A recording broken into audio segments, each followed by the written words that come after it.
Greetings from the Eccentric Man, and tonight we're going to be playing the Battle of Cheriton from the English Civil War. We're going to be playing the central part of the battle, only using the sort of foot divisions that were present.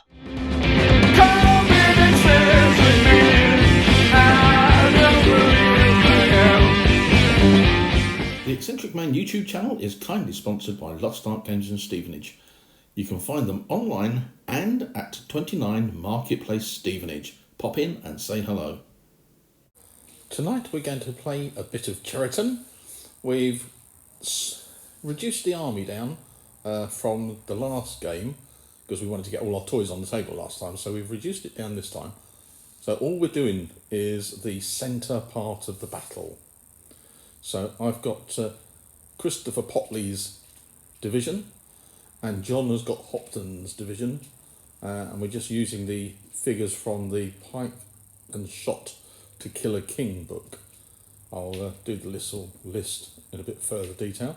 So John's forces are on the left and mine are on the right, of course, but we'll have a little look through close up as we go. John's right flank.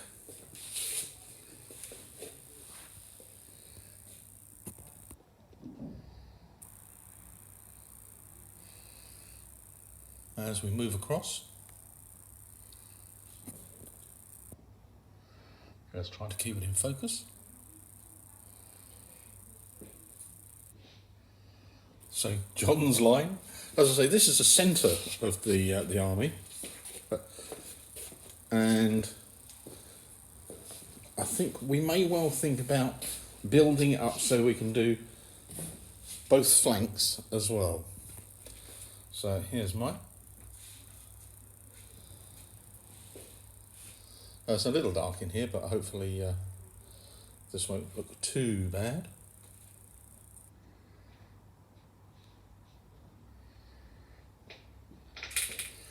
So if I can go through mine, we've got Wem's Firelocks, commanded shot. We've got Samuel Jones and the light gun, Colonel Samuel Jones. We've got Pennington, 2 units of the London train band. That's the 2 units to the back of the red unit. The red unit is Weldon's regiment, and then Hazelrigg's regiment of foot, and Farnham garrison on the left. So that's mine. So John, what have we got for your left hand side? The green flags are barred. Yep. Let me just get the bit of paper. I'll get the full then. Oh, sorry, change that. Yep. So Bernard Ashley's regiment of foot. Ashley's regiment of foot. The centre red flags They're never going to let you down, are they? No. No. Hopton's regiment of foot. Is that the blue one? Yes, the blue one. And then the yellow is Colonel Talbot's regiment of foot. 2 artillery pieces, medium. Yep. And then we've got Sir Henry Bard's commanded shot, which are the white ones, and Sir Matthew Appleyard's commanded shot, which are the yellow ones. Fresh from Ireland. And I say, this is a centre battle of Cheriton, 1644. Roll the dice, Ben. Well, you go now. No, sorry, you go. John is going to do the command, one order for the whole centre command there. 8, I can move 8. 1. His plan was he was going to move the whole line as far as he could go forward. And he's rolled an 8, which means in Pike and Shotte he can go forward 6 inches, which is going to take him up to the hedge, because you have to give up 3 inches of movement crossing the hedge. So just one move takes him to the hedge. They are all individual. But they're going as a group, so I'm going to try and move the whole block. Whole block as a group, yep. Where are they going? Otherwise you'll blunder. Up to the hedge. Up to the hedge. 8. Up, yep. 6 inches. 6 inches. Ooh. Don't quite make the I hedge. can't remember what the range of the cannons are. Probably about 30 inches, aren't they?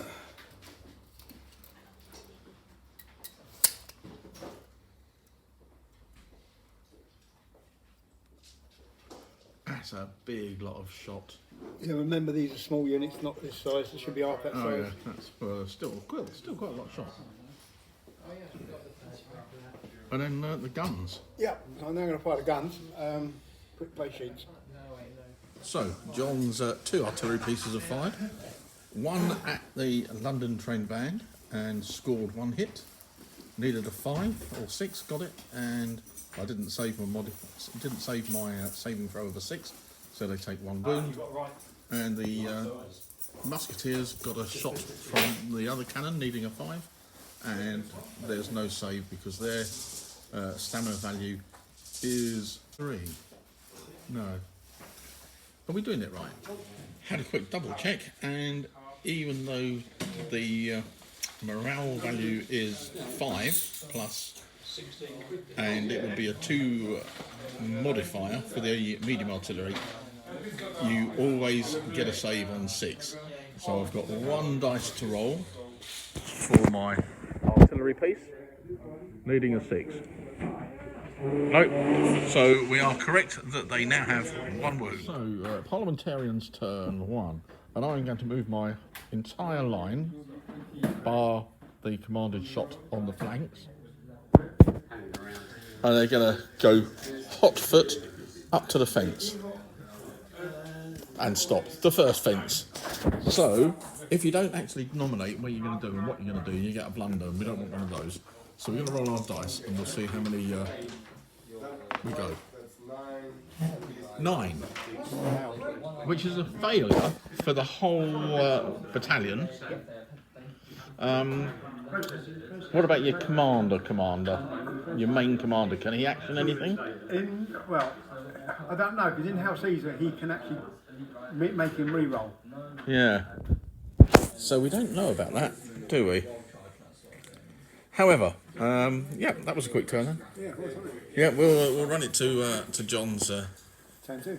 turn 2. To do this, I will need 2, because that is 7 inches. All right, and 2 will be 12 minus 3, 9 inches. Yes. All right. Yep. Right. Are you ready? I'm ready. Yes, I Well, can. you are going to do that because John's rolled a 3, which means that it's at least 3 under his morale of 8, which means he could go 3 moves, but he only needs 2, so that takes him up to the line that he wanted. But he is going to have to roll separately for each pike block to see if he rolls a 6. Yep. But if he rolls a 6, then they become disordered. Right, well, we will roll for this one. Roll for that. No. Nope, they're good. We'll roll before I move. Got it, Roll yep. for this one. Yep. They're good. All that nearly run, obviously. Really. Roll for And this the final one? That has Ah, become right, so disordered. that pike unit is disordered. Just get this across Yeah. here to form up against that fence. Right, so you're going for a big move again Yeah. to see if you can join them, get them up to that fence. Okay then, so you're a really good throw. 9. 9 is not a good throw. No, they decide not to do anything. So they decide they don't get the message. Okay. Fortunately for the parliamentarians, this turn around, the artillery failed to hit. So I'm going to go for the same order, if we can. Move my line up to that second, move my line up to the first fence. So let's see what we get. So a 4 in total, which is 4 below their morale, which means they could move 3 times, but because I said only up to the fence, that is as far as they will go. Learning as we go, I decided to go for the commanded shot as separate, as John did, and because they're over 18 inches away from the commander, it was -2 on the dice roll, so they needed a 6 to move, but I rolled a 7, so they stayed, and because I failed with them, I don't get to roll for the commanded shot on the far side.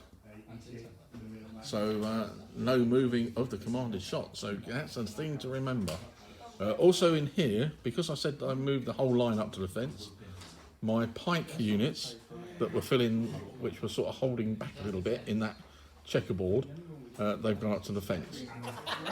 Just rolled my artillery shot, but missed, and my musketeers on the left flank fired at John, and I rolled 2 sixes, which meant 2 hits. I needed 6s. John, with his saves, saved both with 6s.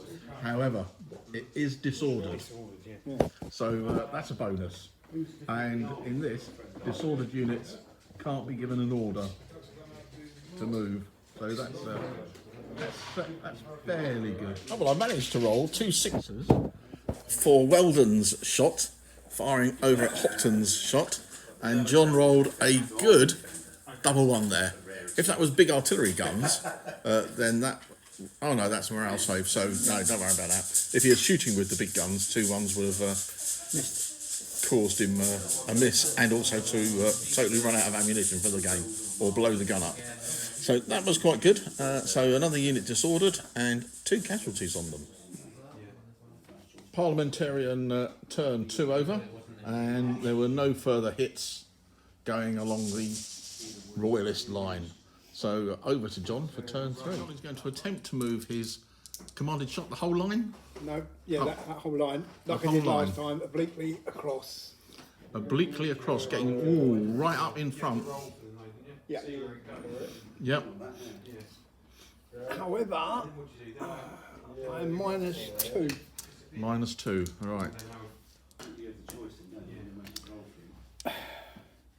Right, so that was turn... That was 11, so they ain't going to do nothing. So the whole lot's not going to do anything, is it? No, you can now fire during the fire turn. It's just fire during the fire turn. Which is what they were going to do anyhow. Yeah. Oh, interesting then. Right. Yes. They can fire disorder, they just get minus, don't they? They can fire disordered, but they will get minuses. What minuses? I'm not quite sure. Right, looking at the modifiers for John's shooting, he's going to get a -1 for disordered, -1 for long range, and -1 for obstacles. So it's a 6 and on 2 dice. 6 is needed. Because you can never have more than that. Yeah, so it's going to be a 6. I've got 2 dice. 2 dice. No. Nothing there. This one, same again, isn't it? 6. Yeah, they're not disordered, but it's long range and it's true to edge. No. No, nothing. This one, this is going at your shot. Yeah. Nothing. This one's going at your shot. Yeah, that's a disorder, but it makes no odds, does it? No. This one against your shot. Yep. 1 hit. 1 hit and disordered. Which one's that going against? That shot straight in front of it. Straight to the right-hand side of Weldon. Right, so I'm going to see if I can save. So I need to save on a 5 or a 6. If you have an with your morale, yes. 5 or 6 for these ones. I've got no idea. That was a 4, so that's going to be 1 wound, and they will be disordered. Well, the end of John's turn 3, and we can see over here that the pike block has taken a bit of a hammering from the shot on that far right-hand side. Here, John rolled 2 6s, which I couldn't save, so that gave 3 wounds. The morale is 4, so they're getting pretty close to becoming shaken, but they are also disordered. So, if they got shaken, they would have needed a break test. I'm going to get the Commander-in-Chief to issue an order, even, to the London Train Band and Sir Samuel Jones's foot, and his order will be to advance up to the second fence, up to there. So, we're going to roll the dice. Let's see what we get. 6, which means they will go 2 and clear the hedge and line up against the other one. End of the parliamentarian's turn, and let's have a look what we've done. we did a bit of shooting at that musketeer unit on the far side, and we put 2 casualties on there now. Have they got? Did they not have any casualties from before? What is that? The musketeers on the sides. That one. That one did. Oh, that one did it? Yeah. That one didn't. That one didn't. So we got 2 casualties on this one. We didn't really hit very much further along to this side until we get over to this right-hand side, and this unit over here took a casualty. But John saved it, but they did become disordered. And that was all my firing. So at the end of the parliamentarian turn, the disorder markers come off. I need coffee. Go and get a coffee then, John, while I do this. Yeah, we'll have a coffee. So, what's happened over here? So, John's going to go make a cup of coffee. And his commander-in-chief tried to order the musketeers, the commanded shot, to move forward. What we realised is that we had been issuing orders at the closest point for the whole line, but for every full 12 inches over, you have to add a 1 to the dice roll. So his commander-in-chief is an 8 morale, so John needed a 7 to get that unit to move. However, he rolled an 8, so they failed to activate. But because of that, he can't issue a move order or any charges to the main line. But I don't think he really wanted to do very much with them apart from shoot, because I won the race to get up to the fence. So we'll see what shooting John can do in retaliation to mine in my previous turn. End of John's firing, and it's been quite useful. He's put a disorder marker onto the shot here, and a disorder marker onto the shot there. And over here, the Pike unit are now on 4, which is their morale. So that means that 1 more will give them an excess casualty, and then they will have to take a break test. So we're going into the parliamentarian turn 4. Well, the parliamentarian movement phase was relatively successful, apart from over here, where Popley was going to order the commanded shot up to the fence, and they weren't actually very commanded because he failed by 1, so he couldn't do anything. So over here we've gone to the commander-in-chief, and he ordered the Venice firelocks to move up to the far hedge, and I managed to roll low enough so that they moved 3, and they got over the hedge with their -3-inch deduction, and they are in a good place. And we're going on to our firing now for the parliamentarians. End of the parliamentarian shooting, and John's unit over here are shaken because of the excess casualties, so they'll need to take a break test. The unit here are now disordered. We got anything else over there disordered, John? No, that was all you done. No, that was all it, wasn't it? And all the rest of the shooting from the parliamentarians failed. So into John's turn once he's taken his break test. So we've got to work out what break test, how he does the break test now. Well, you roll. Yep, your morale. Break test. Roll 2 dice. Yep. Add the scores together and apply the following modifier. Right, so 2 dice -1 because I'm 1 excess. 12. I don't think that is that good. Yes, I think that's good, isn't it? that is good. Double 6 is good. But it goes to 11 Yeah, because I lose 1. yeah. 7 or more. Shooting, infantry, you hold its ground, it stays where it is and does not move. Yeah. So it's probably the best result that you could have had with that. Yeah. Nice throw. Royalist turn, movement phase. So John failed No, he didn't fail. You only got one movement, didn't you? They only got one movement. They only got one movement, and they've they moved slightly over and up to the hedge. However, the other commanded shot have managed to get right up to this hedge, so they are pretty close now to the parliamentarians. So that was quite a speedy move for them there. However, John ordered forward Hopton's regiment to move forward to close range with mine, and sadly for John, he rolled a 10 when he needed an 8. So we're on to now the royalist shooting phase. I have a sense of deja vu after that shooting round. John managed to get a 6 and disordered the shot here again. And this time he managed to disorder and do excess casualties, take them to 4. Their stamina is 3, so they become shaken. I'm going to have to do a morale test for them now. Over here, all the other shooting failed to hit, which was quite fortunate.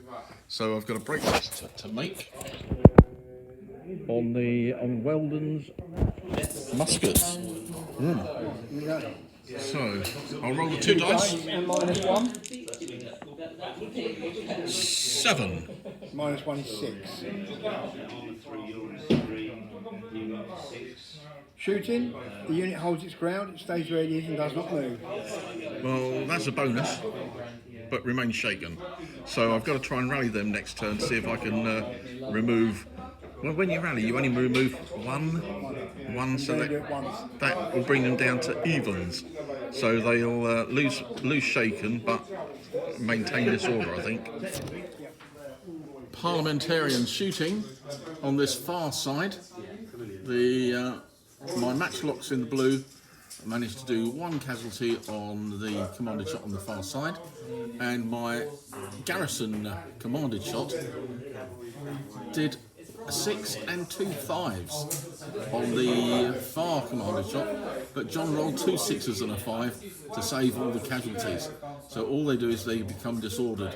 That was close to making them have to take a break test, but John had some good saving throws there. In the middle here, nothing really happened very much, apart from the shot. Samuel Jones's shot here put a disorder on the musketeers there, and over here the gun and the firelocks managed to put another 3 casualties onto this shot unit, and they're going to have to take a break test at -3 now, so they may well go. Right, John is making a break test for his matchlocks on this side. He's disordered and shaken, which is apparently a -2. It's -1 for disordered. -1 for disorder. And then -3 for the excess casualties. So -4 in total on the dice. Well, I think that's a goodbye. A 2.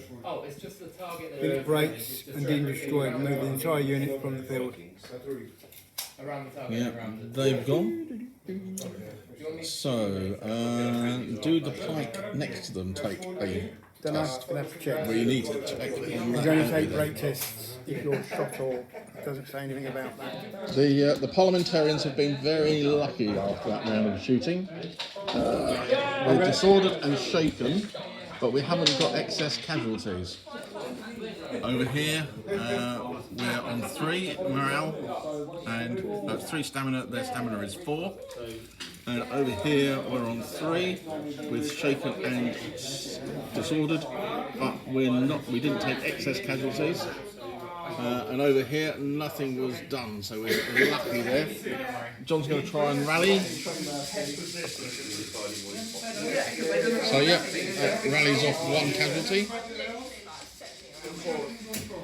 And then we're on to the parliamentarian turn. Well, I made the same mistake. I ordered the commanded shot with my commander-in-chief, and they failed, so there was no movement of anything else on the battlefield.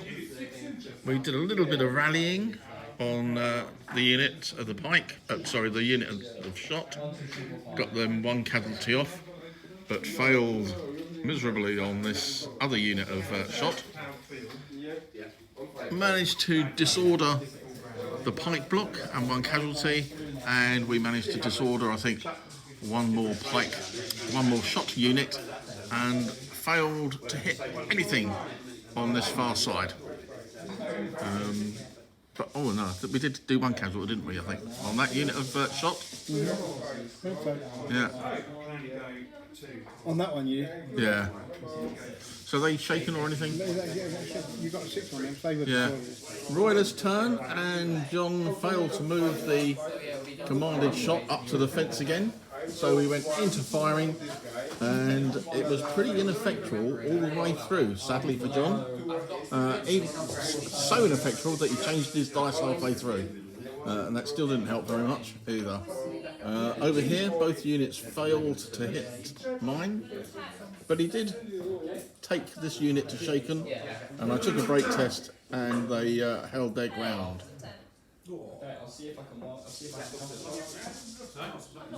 They were shaken. Did they get a extra -1 for shaken? No. Yeah, so they held their ground. So we'll now see what we can do with the parliamentarian. No break test needed to be taken, but John's on 4 casualties, so he's going to be shaken, isn't it, that unit? Because it's on 4 casualties. Shaken and disordered.